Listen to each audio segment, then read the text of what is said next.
Our next speakers are Dr. Alastair Cook and Christopher Chen, who are going to present a paper on regional organizations and humanitarian leadership in the Asia Pacific. Dr. Alastair Cook is coordinator of the Humanitarian Assistance and Disaster Relief Program and a senior fellow at the Center for Non-Traditional Security Studies at the S. Rajayaram School of International Studies, Nanyang Technological University, in Singapore. His research interests focus geographically on the Asia Pacific and Myanmar in particular, and thematically on humanitarian assistance and disaster relief, foreign policy, and regional cooperation. Mr. Christopher Chen is an Associate Research Fellow at the Center for Non-Traditional Security Studies at the same location as Alastair. He holds a Master's in International Relations and a Bachelor of Arts from the University of Melbourne, and he currently specializes in the area of humanitarian assistance and disaster relief. So welcome to you both, and thank you very much for being on the panel today. Thank you for joining us for our presentation on regional organizations and humanitarian leadership in the Asia Pacific. My name's Alastair Cook. I'm coordinator of the Humanitarian Assistance and Disaster Relief Program at the Center for Non-Traditional Security Studies in the S. Rajaratnam School of International Studies, Nanyang Technological University in Singapore. Hi, my name is Christopher Chen. I'm an Associate Research Fellow in the same program.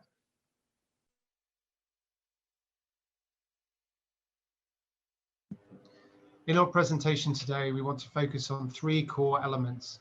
Firstly, we want to discuss the disaster riskscape in the Asia Pacific, specifically focusing on Southeast Asia and how this has led to three key ingredients of leadership when we're looking at the development of humanitarian action. And in particular, we want to look at the role of ASEAN as the regional organization and the approaches it's taken to develop this capacity in the region.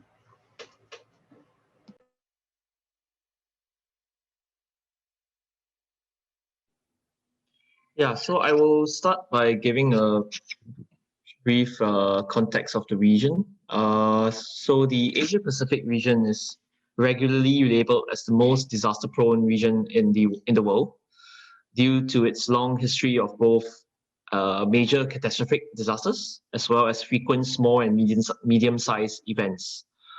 In 2018, for example, almost half of the natural hazards worldwide occurred in the Asia Pacific region.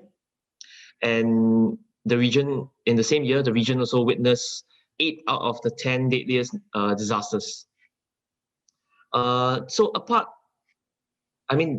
from the immediate impacts of the disasters, these events actually compound on existing vulnerabilities and place tremendous stress on social structures within the different affected states. And they also undermine poverty reduction efforts and can actually reverse developmental gains made during the previous years. And I think in terms of fatalities, since 1970, disasters have actually killed 2 million people in the region, and which accounts for 59% of the global death toll. Right.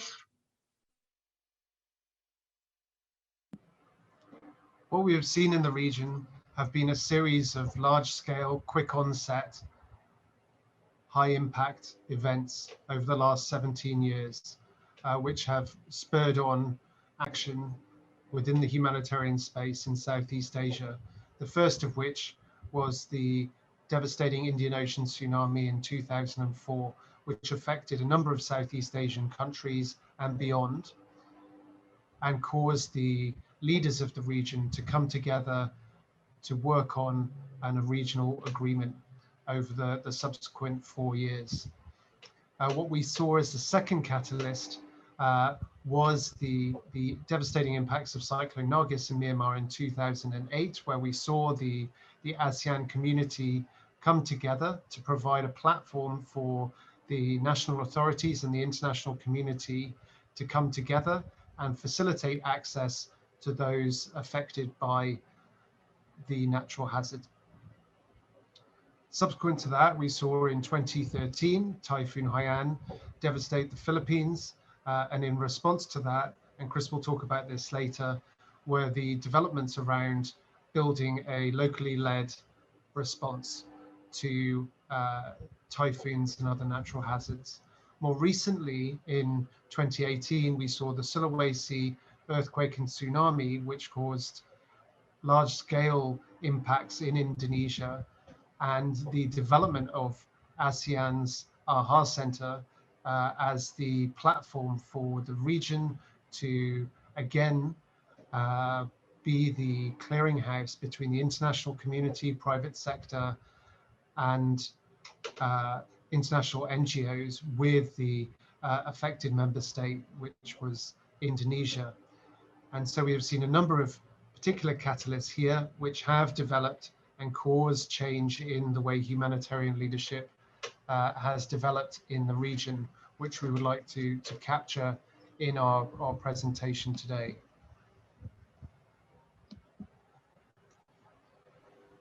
So the Southeast Asian region is a melting pot of nationalities, cultures, and ethnicities. And of course, this inevitably creates a lot of intra-regional tensions.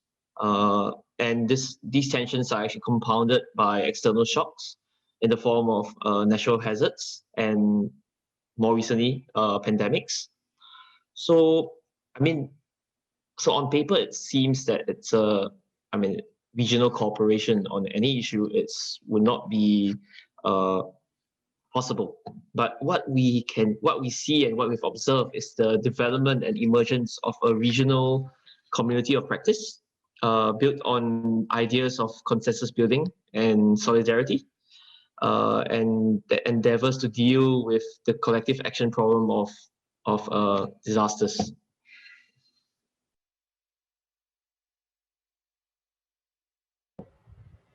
We've identified essentially three key ingredients to facilitate this regional response. And that has been one, transnational impacts, two, intersectional impacts in society, and three, the idea of positions of responsibility. The transnational impacts have been that the natural hazards affect not only one state or one community, but impact a number of communities and states within the region, and forms a threat to the regional peace and security that ASEAN upholds. We've also seen the differentiated impacts upon different sections of the community, whether it's based on social or ethnic groups, or whether it is on issues of class. As a result of these challenges, we have seen essentially the idea of positions of responsibility emerge, where we have action being taken at the most appropriate level in order to respond to the impacts of natural hazards within the region.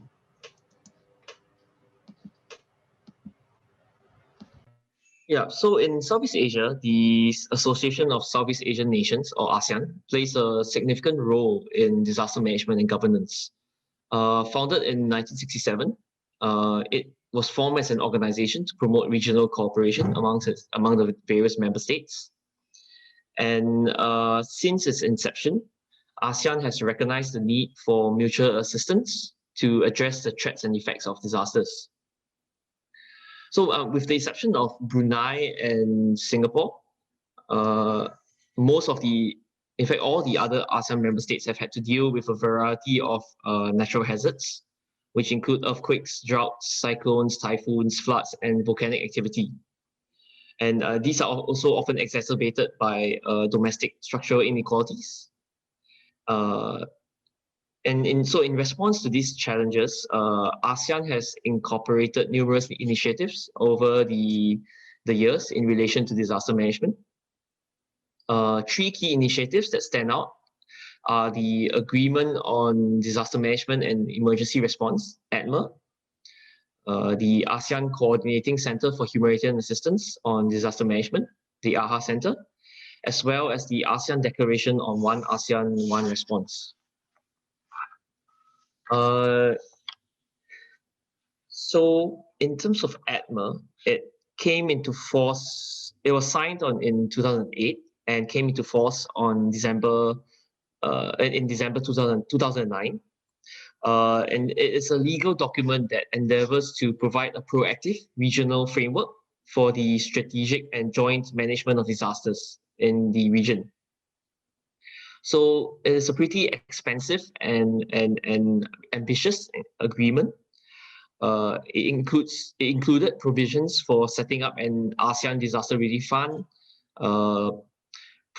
provisions on mobilizing relief assistance and expediting customs and immigration clearance in times of disasters, and as well as a provision to establish a center to coordinate the regional disaster response, which I will talk about later. So in 2008, the ADMA was actually invoked to provide an avenue of cooperation and to negotiate access to affected communities in responses to Cyclone Nargis in Myanmar. So part of operationalizing and institutionalizing ADMA involved the establishment of the AHA Center in 2011. So headquartered in Jakarta, Indonesia, the AHA Center is the main ASEAN regional coordinating agency on disaster management and emergency response. It reports to the ASEAN Committee on Disaster Management, and it facilitates cooperation and coordination amongst ASEAN member states in times of disasters. And it also acts as the focal point for all humanitarian assistance missions in the region. So while it primarily works with the various national disaster management offices of the member states, it has also engaged with various other humanitarian stakeholders. So these include international organizations, the United Nations, the private sector, as well as other civil society organizations. So in a way, it can be considered a platform for regional humanitarian partnership, as well as a clearinghouse of disaster management in the region.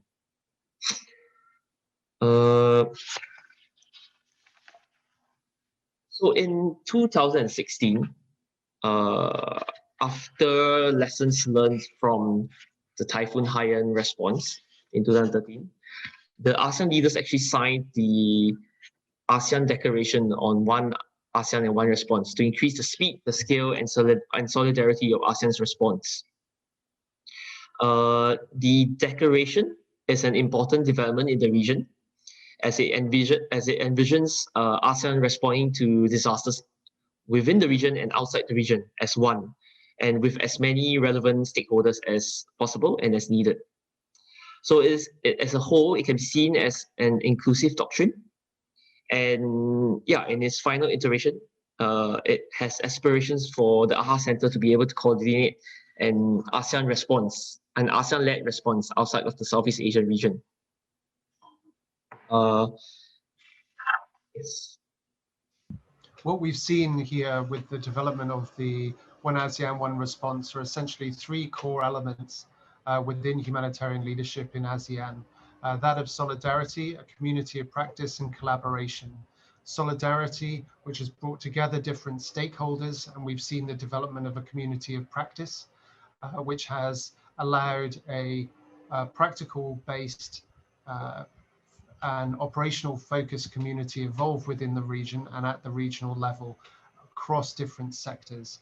This has also seen developments within countries as they've faced different natural hazards, and more recently looking at the impact of COVID response has really highlighted the importance of developing this capacity at the local level and supported by a regional community of practice in terms of expertise and technical assistance and support.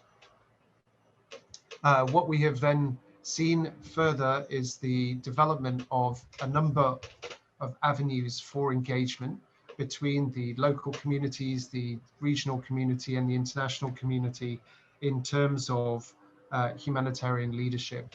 So rather than us looking at it in terms of a traditional single entity or single individual leadership, we have seen a much more collaborative structure emerge within the region that is focused on not only the local level and empowering local communities, but we have seen the support develop at the regional level, as well as provide a platform to engage the wider international humanitarian community.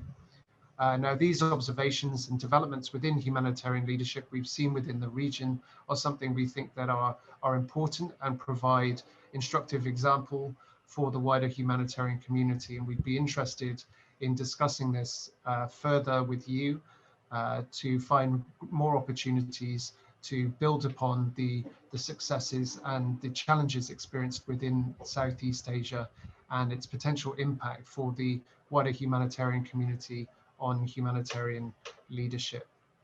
If you'd like to reach out to us, please do email us. Our emails are on the screen.